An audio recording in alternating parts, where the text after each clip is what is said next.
Hi, thanks for checking out the virtual air wedge program. Neat little program that allows you able to adjust some of the variables involved for it quickly and easily for it. So we can adjust the thickness. We can actually adjust the wavelength the light used so you can see the actual color distance. You're able to go and measure the actual length of the glass plates and the separation between the nodes. So you can actually use the air wedge formula to calculate the thicknesses involved.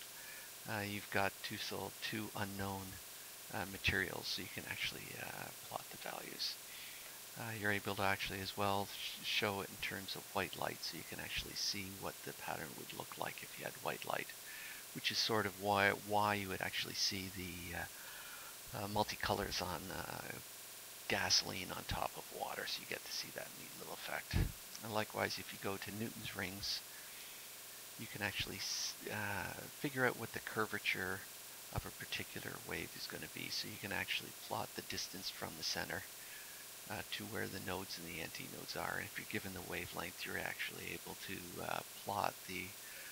um, plot the actual shape of the actual lens itself. And you can either do a parabolic shape or a circular shape, so you've got some sort of comparison to it.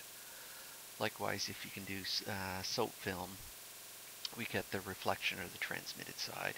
And if we actually, so to speak, dip the actual soap, you get a bit of an interpretation of what you would actually see as the soap would start to drip down. You get different thicknesses to it.